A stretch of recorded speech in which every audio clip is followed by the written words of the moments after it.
In less than 6 months, believe it or not, the 2014 Winter Olympics will begin in Sochi, Russia. And outrage is building against Russia's anti-gay legislation. The law is very simple. It's a draconian law. It's very repressive. For instance, I'll use my t-shirt as an example. It says lesbian, gay, bisexual, transgender, pride. This t-shirt alone would be enough to have me jailed. It'd be enough to have me fined, to have me deported, and to allow me never to come back if I was an athlete, a spectator, or a member of the media.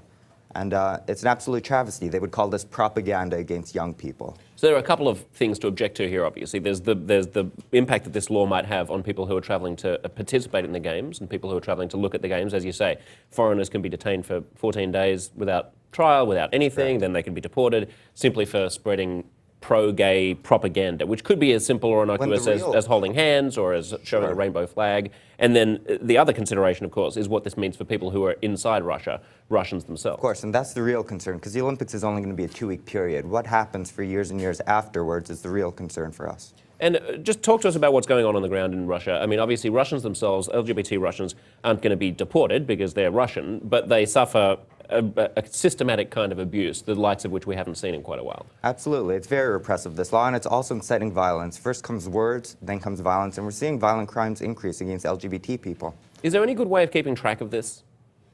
Well, we could ask Sarah Palin to keep an eye from her window over in Alaska, but...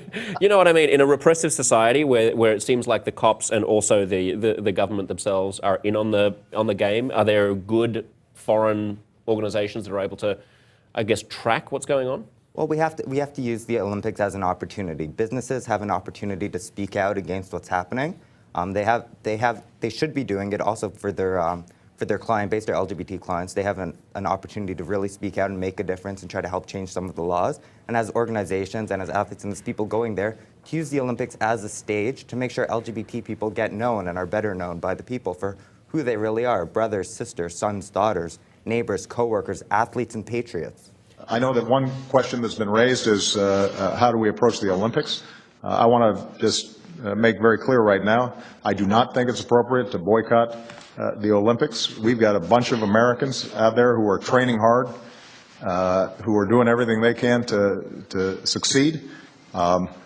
Nobody's more offended than me by some of the anti-gay and lesbian legislation that you've been seeing in Russia.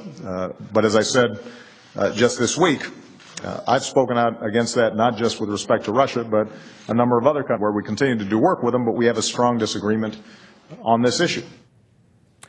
Omar, if the Olympics could be moved, should they be? You know what, I'm not sure. I think it would be an effective thing to do, and it would send a message that the world is not okay with what's happening in Russia. But we could also use the Olympics as a stage to go there and to speak, to use social media, to introduce Russians to the LGBT community. Right now, the only information that they get about the LGBT community is from the government and is from the media that's pretty much controlled by the government as well. So they're getting a lot of misinformation, and cultural change really depends on proper information being provided, and we could use the Olympics as a stage to do that.